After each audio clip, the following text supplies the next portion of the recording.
오늘 7강 제가 먼저 읽을까요? 네. 7강 분노의 치유. 저는 알코올 중독으로 폭력을 일삼는 아버지와 무속인 할머니 밑에서 늘 아버지께 폭력당하시는 무력한 어머니를 보며 자랐습니다. 이런 성장 환경에서 자란 저 역시 그리도 경멸하던 알코올 중독자가 되어 우울증과 정신분열증을 앓으며 술과 약물에 의지하며 살다가 하나님을 만나면 우울증이 치료된다라고 말씀하시던 한 권사님을 통해 헤세드를 소개받게 되었습니다. 저는 그저 수동적인 자세로 한 번, 두 번 세미나를 참석해 오면서 주님을 영접하게 되었습니다. 가정주부였던 제가 알코올 중독으로 온갖 음란의 기류에 들려다니는 동안 남편 역시 가정을 외면하고서 서로 온갖 죄를 짓고 다녔습니다. 세미나를 통해 듣고 알게 되었던 주님을 만나는 순간 제게도 왔고 상담 일을 하면서 복음을 전해야겠다는 소원이 생겼습니다. 하나님의 영으로 제 무의식 세계에서 복음의 내면화가 이루어지므로 관념적으로 알던 주님과의 실제적인 만남을 통해서 제가 치유되었듯이 지난날 저처럼 악한 세상에서 유리하고 있는 많은 영혼들이 얼른 주님을 만날 수 있게 되기를 소망합니다. 주님과의 실제적인 만남을 통해 이 믿음이 이제 제게 현실이 되어버렸습니다.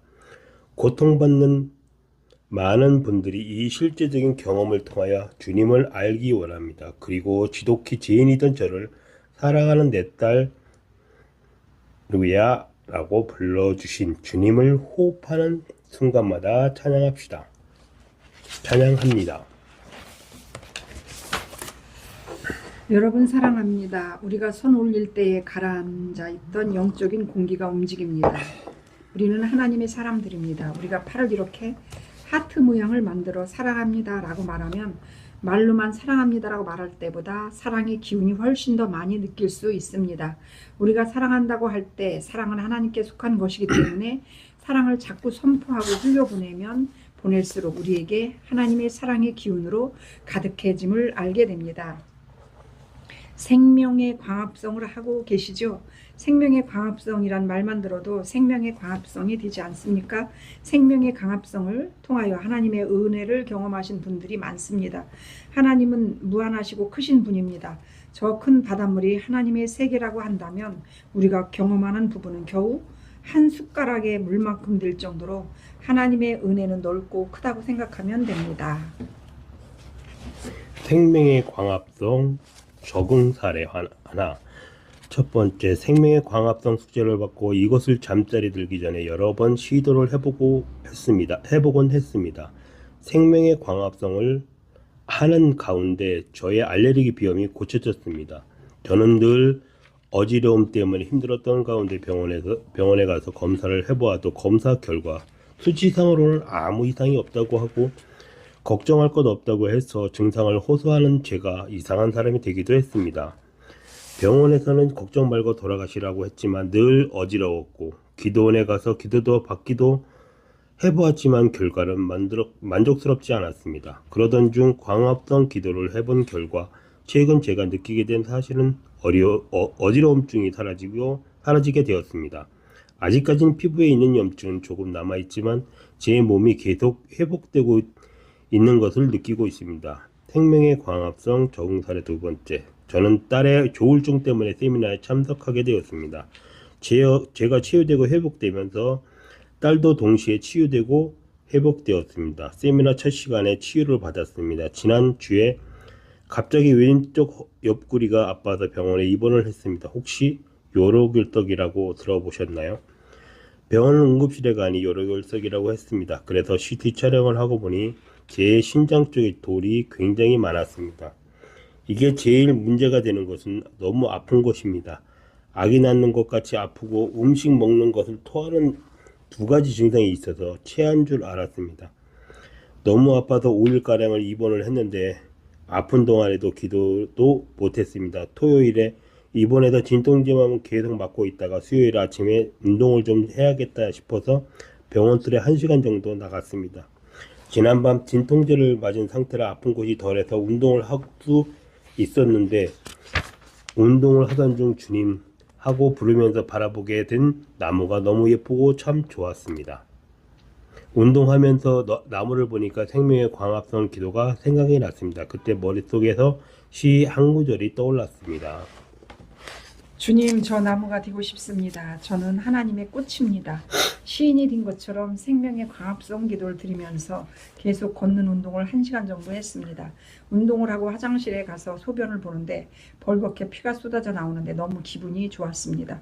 간호사한테 가서 돌이 빠져나온 것 같다고 했더니 담당 의사 선생님께서 오셔서 사진을 찍어보자고 하셔서 사진을 찍어보니 몸속에 돌이 없다고 퇴원해도 된다고 해서 퇴원을 했습니다.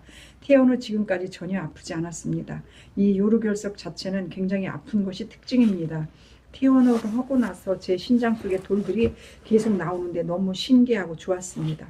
아침마다 제가 등산을 다니면서 나무를 보면서도 주여 하게 되고, 차를 타고 마산에서 창원으로 오는 길이었는데 바람이 불어 차 앞으로 달려오듯 날아오는 낙엽들이 예뻐서 하나님 너무 예뻐요 하면서 다녔습니다. 제가 치유 세미나를 3번째 참석을 하는데 3번을 참석해도 또 새롭고 너무 좋습니다. 제 안에 쓴 뿌리들을 하나님께서 하나하나 케어, 치유하시는 작업을 하시며, 아직 남편이 믿지 않지만 저를 통해서 치유가 남편에게 많이 흘러가는 것 같습니다. 또한 저는 참 감사한 것이 많지만 나이 49살 늦둥이를 하나님께서 주셨습니다. 넷째 아이예요. 이렇게 하나님께서는 한 사람의 치유를 통해서 가정에 치유하는 것을 제 삶을 통해서 봅니다. 사랑합니다. 우리가 내면의 치유를 받으려고 하다 보면 몸이 먼저 치유되기도 합니다. 본래는 그것이 더 쉽다고 합니다. 몸이 치유되는 것이 내면이 치유되는 것보다 훨씬 더 쉽습니다. 우리가 생활할 때는 별로 그렇지 않을 것 같지요. 그렇지만 몸이 훨씬 쉽습니다. 복음의 내면의 과정 중에서 내면의 치유가 되기 훨씬 전에 혹은 후에 우리 몸이 치유를 경험할 수 있는 은혜가 이미 많이 있습니다. 우리의 이 생명의 광합성은 나뭇잎을 봐도 생각이 나고 나무와 낙엽을 봐도 생각이 나는 겁니다. 나뭇잎이 생명의 광합성을 하고 사는 것처럼 우리는 하나님의 엄청난 생명의 빛 앞에 노출되어서 축복을 먹고 마시며 우리의 영적인 아가미를 마음껏 펼치면서 생명을 마시면서 살 수 있습니다. 어지럼증이 나아져서 괜찮아졌다고 했지요. 그것은 우리 안에 생명의 기운이 모자라면 어지러울 수 있습니다. 때로는 하나님의 생명의 기운이 너무 많이 들어와서 감당을 못해서 어지러운 경우도 순간적으로는 있을 수 있겠지만 대체로 그만큼 생명이 우리 안에 유입되어지면 우리가 회복된다는 것입니다. 어떤 방법을 통해서든 우리는 우리 옆에 있는 사람들에게 축복할 수 있습니다. 생명의 광합성은 나만 할 수 있는 것이 아니고 우리는 다른 사람에게도 생명의 광합성을 흘려보낼 수 있는 권세를 가집니다. 사랑의 정원사라고 배웠지요. 여러분과 저는 사랑의 정원사입니다.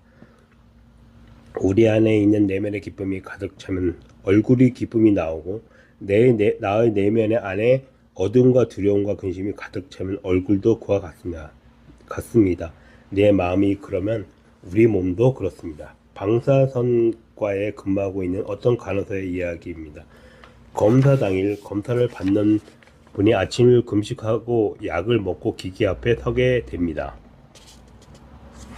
그렇게 서면 대체로 긴장을 많이 한다고 합니다.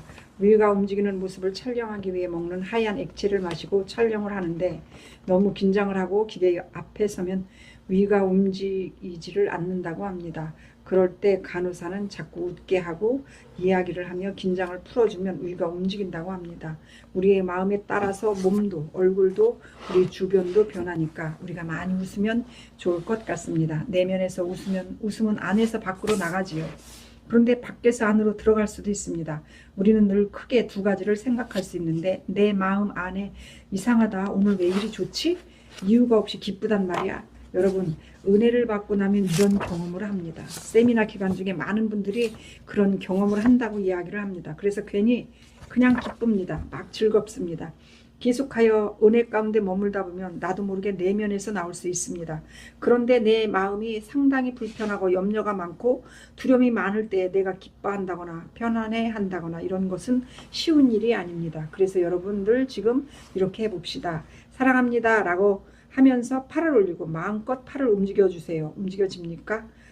움직여지지요. 그리고 내 마음대로 멈출 수 있지요. 그렇다면 그리고 여러분들의 몸은 깨어 있는 거지요. 잠자는 사람은 그렇게 하지 못합니다.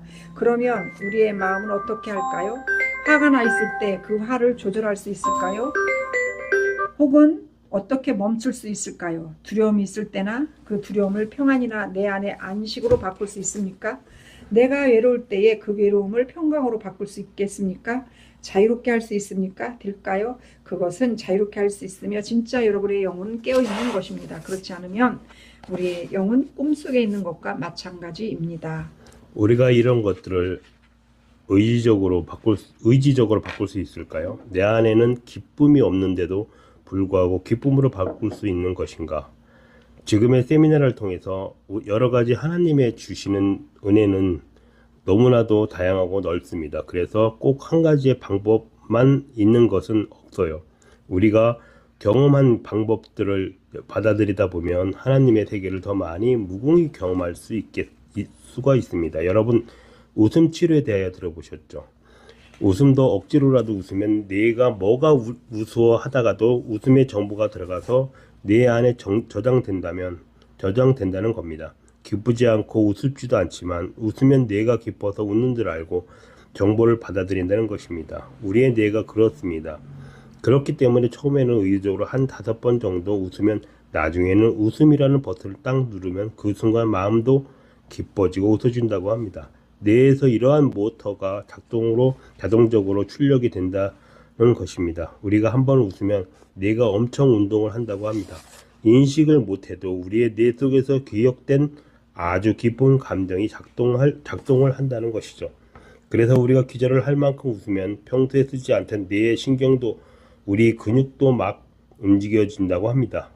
웃을 일이 없는데도 기절할 만큼 웃어볼 수 있겠습니까? 억지로라도 웃어봅시다. 다른 사람이 웃으면 따라 웃기도 해보세요. 5분을 웃는 것이 5시간 운동하는 것보다 건강엔 훨씬 낫다고 합니다. 기쁜 일이 있을 때만 웃어야지, 즐거운 일이 있을 때만 웃어야지, 이렇게만 하지 마시고 거울을 보고 웃어보시기 바랍니다. 거울을 보고 자꾸 웃는 연습을 하시라는 것입니다. 기쁨에 찬 얼굴을 만나는 사람에게 기쁨을 전파하고 어둠 가득한 얼굴은 어둠을 전파하게 됩니다. 분노 치유에 들어가면서 우리가 이 세상에 살면서 상처받는 것으로부터 아무도 면제받지 못합니다. 상처받는 일이 있었다면 그런데 알고 보니 내가 잘못한 것보다 상대방이 잘못한 것이 훨씬 많습니다. 누가 더 죄가 많습니까? 상대방이 나를 무수히 괴롭혔습니다. 애매히 나를 괴롭히고 핍박했습니다. 나에게 폭력을 행사하고 아프게 했습니다. 이렇게 했다고 할지라도 내가 그 일로 인해 내 안에 그 생각을 가득 채운 채 묵상하며 나는 너를 용서했는데 아직도 너는 이러한 행동을 하고 있어? 라고 우리는 쉽게 이렇게 할 수 있다는 것입니다. 그 사람의 나쁜 허물을 묵상을 합니다. 제가 어떤 목사님의 설교를 들었는데 이야기 중에 이런 이야기가 있었습니다. 샤워를 하고 나오니 아내가 누워서 눈물을 흘리고 있었다고 합니다. 그래서 보름 전에 어머니께서 돌아가셨는데 어머니 생각에 울고 있나 보다 하고 너무 마음이 아파서 아내 곁으로 가서 어깨를 만지며 엄마 생각이 나서 울어? 하고 물어보니 아니 그럼 왜 우는데 당신이 20년 전에 나를 너무나 아프게 했던 일이 생각나서 라고 대답했답니다.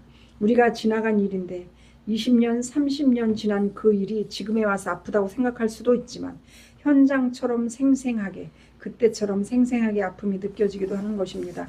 상처받은 사람이 상처 준 사람보다 더 큰 죄를 지을 수 있다. 우리 안에 기억장치는 나쁜 일들을 생생하게 기억할 뿐 아니라 거기에다가 새로운 아이디어와 정보를 덧붙여 기억합니다.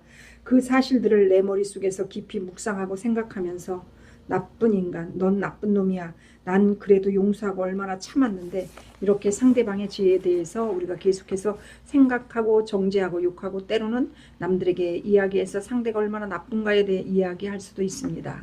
이렇게 하는 것은 세월이 지나다 보면 우리는 나에게 죄를 지은 그 사람보다 그 사람의 죄를 묵상하면서 내 죄를 더 많이 지을 가능성이 있습니다. 어떤 사람들은 다른 사람들에게 말할 수도 있지만 또 다른 사람은 이 생각으로 내가 아무에게도 말하지 않고 참아주지 내 인격이 워낙 고매하니까 내가 넘어가지고 참고 있지. 이렇게 하면서 내 마음 안에는 그 사람을 정죄하고 판단하는 죄를 짓고 있을 수가 있습니다. 이렇듯 우리가 상처를 받게 되면 너무 쉽게 죄를 지을 가능성이 많아진다는 것입니다. 그러므로 상처는 죄와 맞물려 떨어집니다. 그러나 그가 나에게 어떻게 하였는가는 하나님과 나의 관계에 어떤 영향을 미치지 못합니다. 아무 상관이 없습니다. 하나님과 나의 관계는 하나님과 나만 관계합니다. 그렇기 때문에 상처를 치유받아야 할 치유의 관문에서 중요하게 해야 할 것이 있는데 그것은 상대의 죄를 용서해야 된다는 것입니다. 여러분 상대의 죄에 대해서 이번 주에 돌아가셔서 적어 오십시오.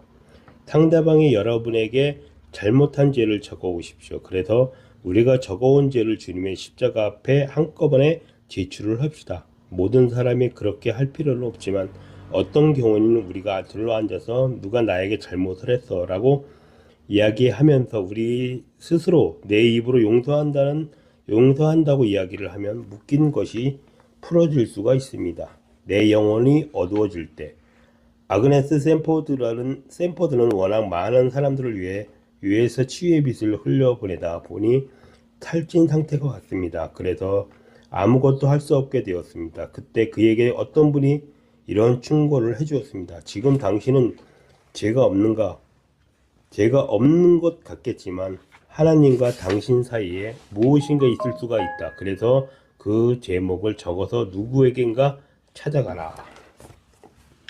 그는 장로 교회의 교인이었습니다. 어린 시절부터 장로 교인으로 살았는데 후에 그가 성공회의 한 신부님을 찾아가게 되었습니다. 찾아가서 그들이 하는 방식으로 고백을 합니다. 자기가 적어온 죄를 고백을 하고 그곳에 있는 기도문대로 이제는 당신의 죄가 깨끗하게 씻어졌음을 선포합니다. 라고 하는 이러한 과정을 거쳤습니다. 그런데 상당히 기분이 안 좋고 나쁘고 자존심도 상했습니다. 내가 이런 사역을 하는 사람인데 내가 이런 곳에 와서 나의 죄를 고백한다는 것은 너무 기분 나쁘고 자존심이 상하는 일이다. 이렇게 별로 유쾌하지는 않았다고 합니다. 그렇게 고백을 하고 아무런 느낌 없이 돌아오는 길에 하나님의 강한 빛이 그동안 하나님께서 임하셨던 가장 강력했을 때의 그 빛은 그 빛의 은혜가 자기에게 부어지는 것을 경험했다고 합니다. 우리가 누군가에게 받은 상처는 하나님과 나 사이에 담을 만듭니다. 그러나 우리의 감정들, 나는 네가 미워, 꼴도 보기 싫어, 나는 네가 죽어버렸으면 좋겠어, 이런 감정조차도 하나님께서는 무시하지 않는다는 것입니다. 이 과정들을 다 알고 계시고 이해하고 계시면서 치유받을 수 있도록 인도하십니다. 죄로 인하여 우리에게 열등감이 생겼습니다. 우리는 그동안 이 과정 속에서 우리 내면 안에 있는 이러한 부분을 하나님께 표현할 수 있는 아주 구체적이고도 노골적인 기회를 우리가 조금씩 밖에는 갖지 못했습니다. 오늘 여러분께 그러한 부분들을 소개해 드리려고 합니다. 우리 안에 여러 감정들이 있습니다. 본래 하나님께서 우리에게 감정을 주셨기 때문에 우리는 기뻐할 수도 있고 슬퍼할 수도 있고 화를 낼 수도 있는 그러한 감정이 우리 안에 있습니다. 그런데 죄가 인간에게 오면서부터 이 감정들이 변질이 되었습니다. 죄로 인해 하나님의 형상을 상실하게 되므로 우리에게는 열등감이 생겼습니다. 죄의식이 생겼습니다. 죄의식이 생기면서 우리 안에는 열등감이 생겼습니다. 열등감이 있다는 것은 우리에게 상당히 아픈 고통입니다. 죄가 들어오면서부터 그렇게 된 것입니다. 열등감이라고 하는 것은 별난 하나의 감정이 아니라 우리 안에 죄가 들어왔기 때문에 생길 수밖에 없었던 내면적인 감정입니다. 그러한 마음을 갖게 되면 우리는 당연히 버림을 받았다고 생각하게 됩니다. 여러분, 우리는 우리 안에 내가 완벽히 일을 해내지 못하고 어떤 기준에 있어서 제대로 해내지 못할 때에 버림을 받을 것 같은 두려움이 있습니다. 어떤 목사님의 이야기 중에 아이를 한번 혼내주려고 이놈 했는데 이 아이가 엄마가 주변에 없다는 것을 알고는 살아남기 위해 아장아장 걸어가서 목사님 무릎에 딱 앉아서 한 말이 아빠였습니다. 이것은 인간 내면에 버림받는 것에 대한 두려움이 있으며 이 두려움을 갖기 다른 방법이 있다는 것입니다. 이 아이는 너무나도 뛰어난 방어 기제를 가졌는데 어떤 아이들은 이놈 이 말에 바로 크게 울어서 방어할 수도 있습니다. 버림을 받을 것을 두려움, 그 마음은 우리 안에 굶주린 마음으로 남아 있습니다. 남성 여러분, 가을은 남성의 계절입니까? 여성의 계절입니까? 한 것 같습니다. 가을을 왜 남자의 계절이라고 합니까? 좀 가르쳐 주시겠어요? 가을이 되니 외로움을 타서 그런 걸까요? 가을이 되니 더 허전하고 더 외롭고 그렇습니까? 이런 우리 안의 굶주림, 허전함, 이 부분은 인간으로 채울 수 없는 부분입니다. 만약에 여러분에게 허전함, 굶주림, 외로움을 하나님께서 지금 느끼게 한다면 어떤 사람은 이 가을의 낙엽을 밟으며 주님의 은혜를 세어보는데 어떤 사람은 슬프고 외롭고 울부짖고 이렇다면 하나님께서 무엇을 말하신 것이겠습니까? 내가 너의 외로움에 대하여, 너의 굶주림에 대하여, 너의 이 공허함에 대하여 내가 대책이 되어줄게 하시는 하나님의 프로포즈입니다. 이 가을은 하나님이 우리 외로운 이들에게 하나님의 큰 발자국 소리를 내시면서 우리에게 다가오시는 계절입니다. 이 외로움이 채워지지 않으면 대체로 외로움을 사람으로 채우려고 하고 결혼을 하게 되면 상대방을 통해서 채우려고 합니다. 부부 관계를 통해 채움받지 못하고 있을 때 자녀가 태어나면 자녀를 통하여 자기 내면 안에 외로움을 채우려고 합니다. 그것이 채워지지 않으면 우리는 분노합니다. 우리가 전혀 화나지 않는 삶을 살아갈 수 있습니까?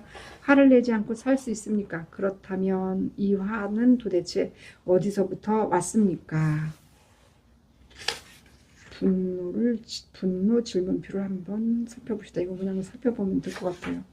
그리고 그 다음에 분노의 원인. 기원? 원인? 분노의 원인.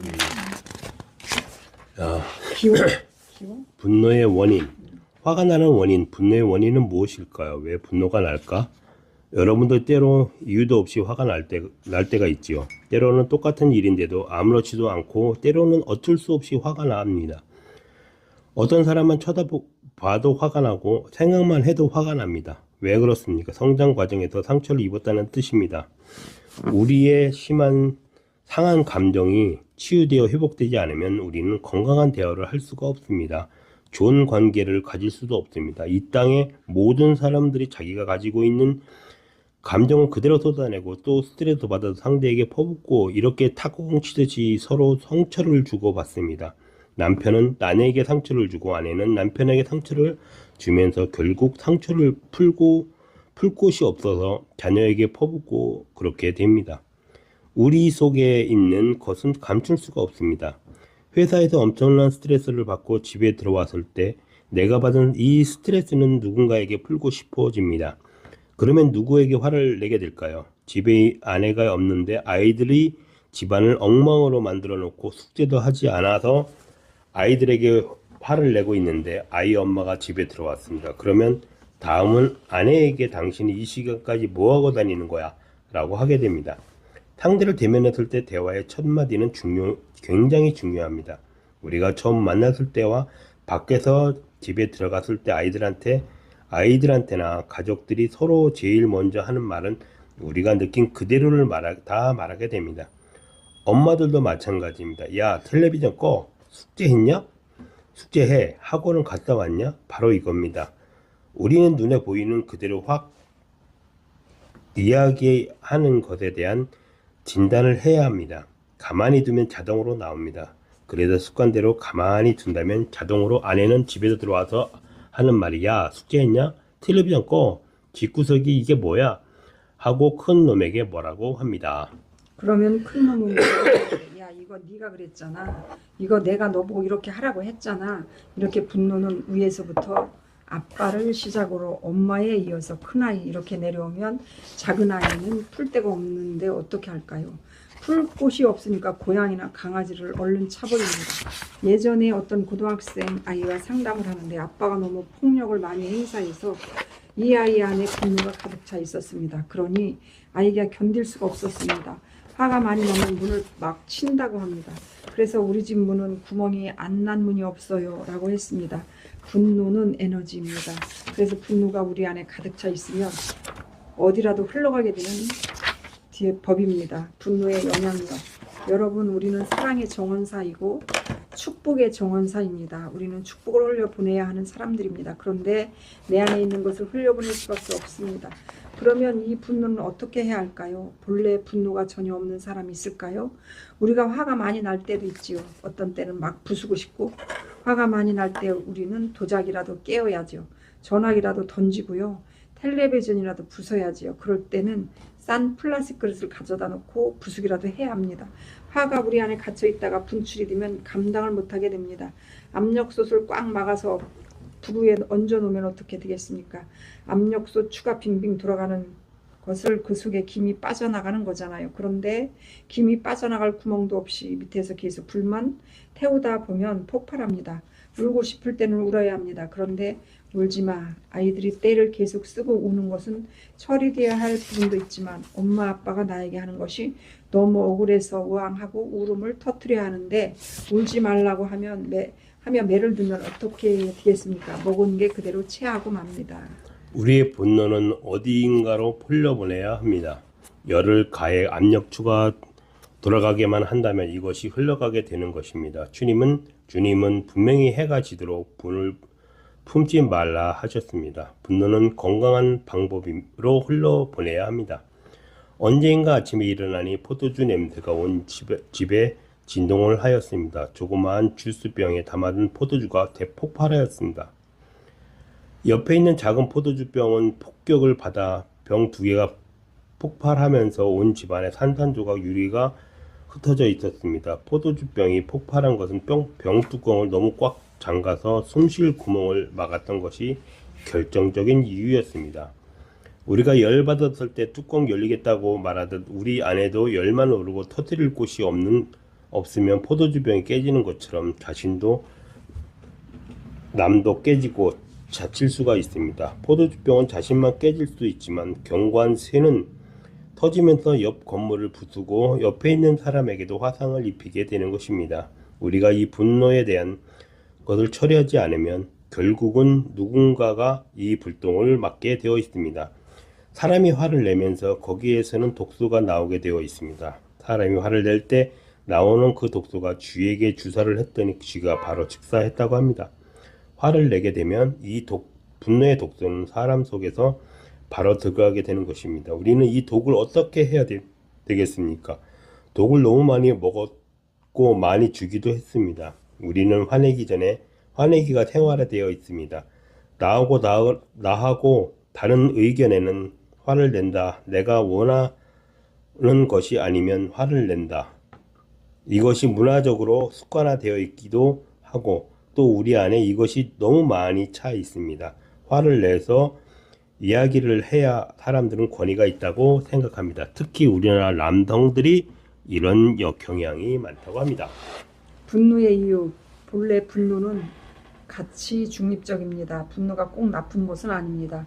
우리 하나님도 분노하실 때가 있었습니다. 분노하시며 라고 하는 표현들이 성경에 많이 나옵니다. 우리가 화를 내게 되는 이유는 이미 하나님이 본래 주신 좋은 것들로 죄를 인하여 깨트리고 상실하였기 때문입니다. 그리고 우리 안에 생리적으로 화를 낼 수밖에 없는 경우도 있습니다. 여성이 생리 중이거나 때로는 배가 너무 많이 고프든 너무 아파서 견디지를 못하는 상황이든 이럴 때는 화가 나게 되어 있습니다. 또한 생리적인 부분 위에 자기 힘으로 어떻게 할 수 없는 상황, 비행기가 폭파되거나 문제가 생기는 상황에서 대체로 블랙박스에 남는 것은 조종사가 욕을 하는 것이라고 합니다. 마지막으로 어떻게 할 수 없을 때 사람은 분노를 표출하게 되어 있습니다.